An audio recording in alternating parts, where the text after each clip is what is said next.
Hello, BookTube. Matthew at Mayberry Book Club, a new BookTube channel that I'll link down below. You should all go and subscribe. He made a tag. He made a tag involving me.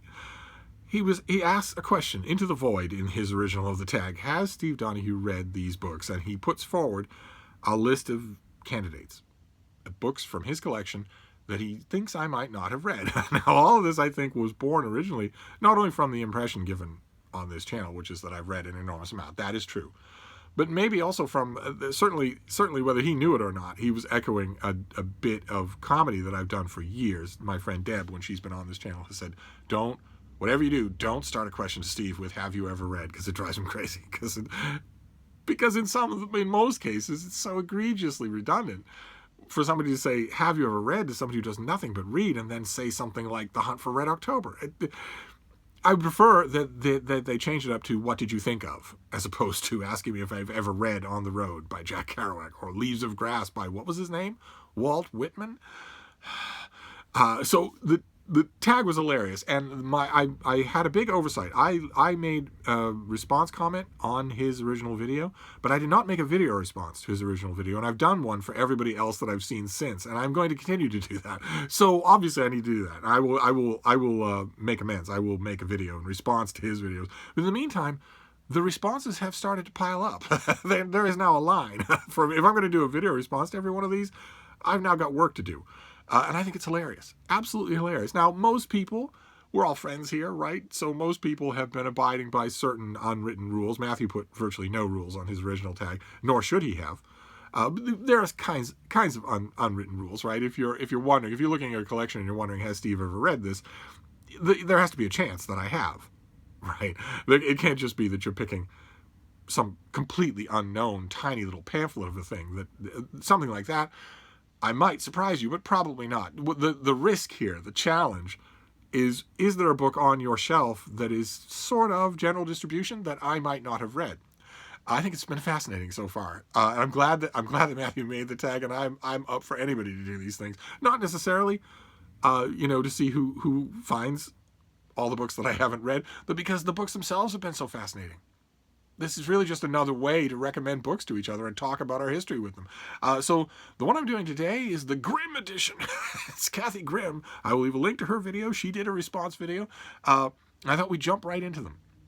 The first book that she mentions is something called No Cats Allowed by Miranda James. It's the latest in a series of cozy murder mysteries in which the cats feature prominently. And it's one of many. It's a very popular thing to have cats in cozy mysteries, sometimes as just familiars of the people who do the solving of the very light crimes. Sometimes the cats solve the crimes. One way or another, she guessed that I hadn't read it. She was entirely right. But she asked at the same time that she was talking about that book if there are any cozies featuring dogs. There are. Very many of them. Very many of them. And if it helps any, if it makes you feel any better, all you cat owners out there, I haven't read any of those either. I know this is going to be heresy to quite a few of you. I have had a hard time getting into the right wavelength for cozy murder mysteries, just in general. To me, something about a cozy mystery in which someone dies, usually horribly, it seems like an irresolvable conflict of tone, if nothing else. But in addition to that, I know they have devoted fans, and I want to get on that wavelength. I've liked a lot of cozy mysteries, but not the way cozy mystery fans do. And certainly not why on earth would I want to read a cozy mystery starring some human's idea of what dogs are like. It's never anything but wrong. So why would my answer to this one is no. I have not read No Cats Allowed.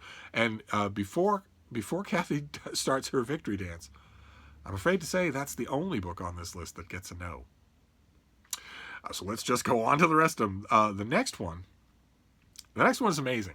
And I did not make this connection somehow, even though I'm sure it's not the first time that she's mentioned it on her channel.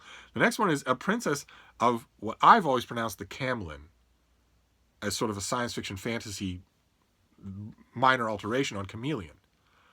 I think she said Chameln. But it's by Cherry Wilder.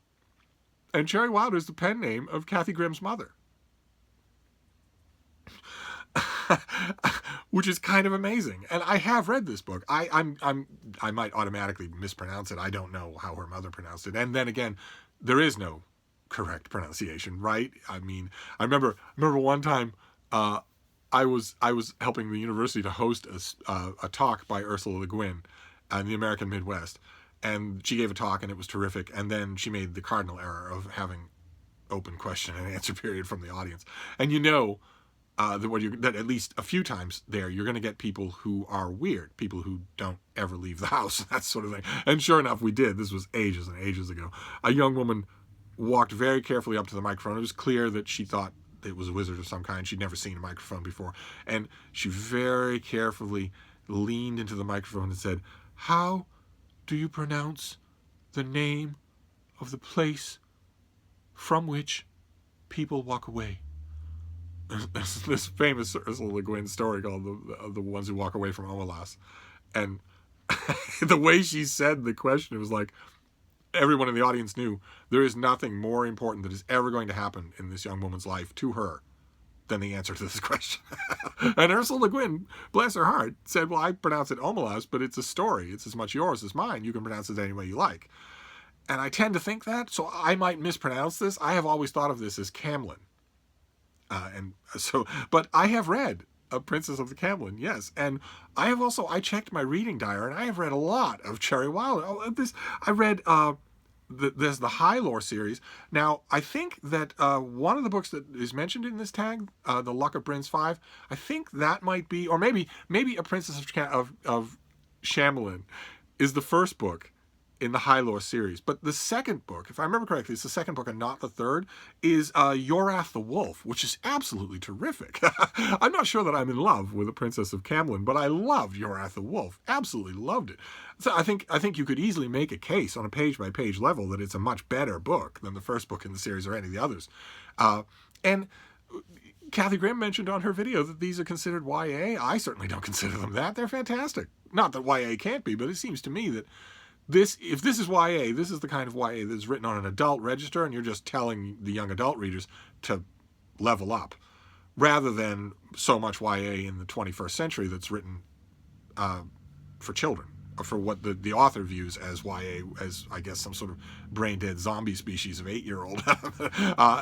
These don't strike me that way at all, not at all. And don't let that, if you're thinking of finding this author and reading her, don't let that put it off. You're not gonna feel that. You're not gonna feel talked down to at all. But I've also read, I jotted them down here. The Nearest Fire and Second Nature were both Timescape books. There was an imprint of classic paperback science fiction novels. The imprint was Timescape, taken from the name of a novel itself. And I'm sure I'm not the only person. I'm sure that all the science fiction heads out there of a certain age, when they went to the metal spinner rack at the bookstore or at the drugstore and saw a Timescape book that they hadn't read before, I'm sure it was an automatic purchase. You just got it. The editorial vision, the editorial crew of the Timescape line made those books terrific, usually terrific. And Cherry Wilder had a couple of those. I have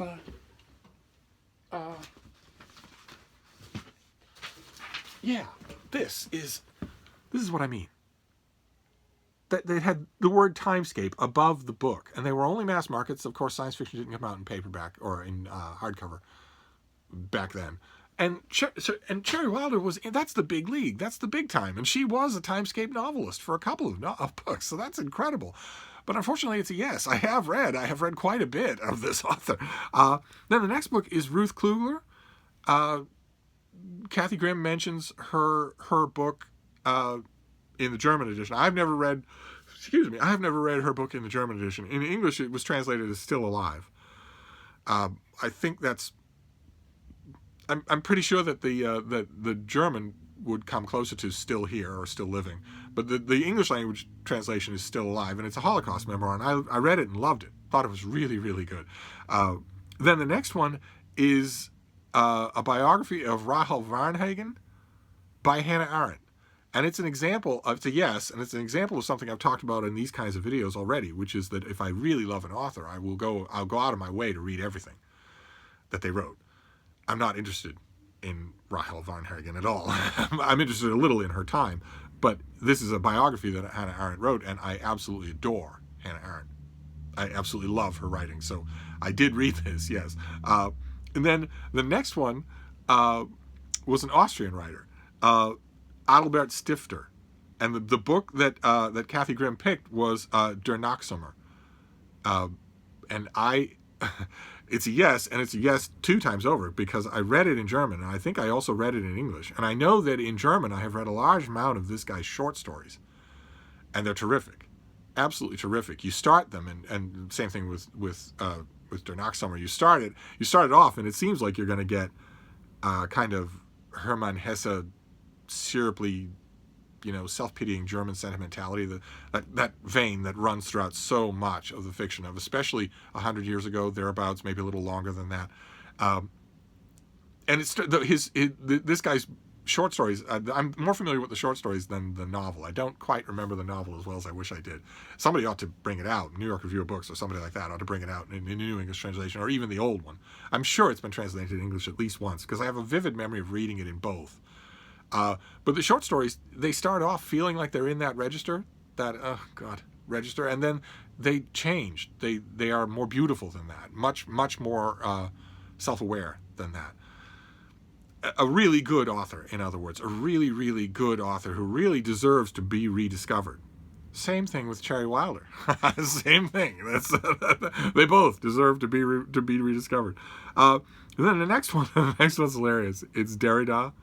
And the particular book, it doesn't matter. They're all, just slops of take a big industrial barn full of cows, and introduce an airborne pathogen that causes viroenteritis, and then wait a while, and then watch those cows. I mean, it's a horrible experiment, but they're imaginary cows, so no one's being hurt. Imagine them just upchucking for hours. And imagine what the floor of the barn would look like and smell like and feel like walking around in after that. That thing that is the result of all of that upchucking by all of those cows is everything that Derrida wrote. A completely worthless author. Completely. And it was funny because I don't think I've ever mentioned Derrida on this channel, but Kathy Grimm must have a sense of what I like and don't like, because when it came to Grammatology, On Grammatology is the ridiculous piece of crap that she mentions. But when she got to it, she said, if you read it, you hated it. And she's absolutely right. I did. I read it, and I absolutely hated it. I read the very edition that she held up, and hated it. Absolute nonsense on every page. Just worthless. Almost as worthless, just about as worthless as, for instance, professional philosophy. Just useless. Just somebody taking a big vat full of the language and just stirring it pointlessly. Just an utter waste of time. So I read it and I hated it. And then the last book on her list, we go back to her mother, to Cherry Wilder, with The Luck of Brin's 5, which is terrific. I read it and absolutely loved it. I read the whole of that series. I read all the books in that series. I went out of my way. There are other things too. There was, for instance, I could swear I remember a fantasy novel that Cherry Wilder co-wrote with somebody else. And right off the top of my head, I should probably be prepared. Right off the top of my head, I don't remember the name of that book. But old-time science fiction fans, I don't know how many of them there are on BookTube, Mark Richardson, will recognize, if he does a Google image search for Cherry Wilder novels, he will recognize a lot of the covers of the books I'm talking about. I don't know how many. He's probably read at least those Timescape books. But any other longtime science fiction fan will recognize a lot of these things. I was thrown off a bit in Kathy Grimm's video by the fact that she was using UK or even Europe covers, and some of those I didn't recognize, but I recognized the books. Absolutely. And I have read The Luck of Brin's 5. I thought it was terrific. I don't think I've ever read anything by her mother that I didn't think was terrific. So what a way to end the Has Steve Read? Yeah, has Steve read my mother? Yeah, I have, and I wholeheartily approve. So that is the Grimm Reads edition of Has Steve Read?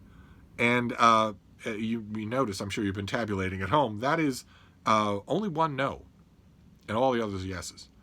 So, although this isn't a contest, Samuel Durham is still ahead. So far, I'm going to do all of these. I've got a huge backlist to do. We're going to do them all. And so far, Samuel Durham has the largest number of books that I haven't read. And not to cast any shade, BookTube, but no one has come even close to the total number of books yet. So we didn't pick up our game here, but so that's it. That is the Has Steve read the Grimm reads edition. So I'll post this. I will list all the videos, and I will list all the books, and I will link to the videos because this is enormous fun. This is just enormous fun. So I will wrap this up, but I will see you soon. Thank you, BookTube.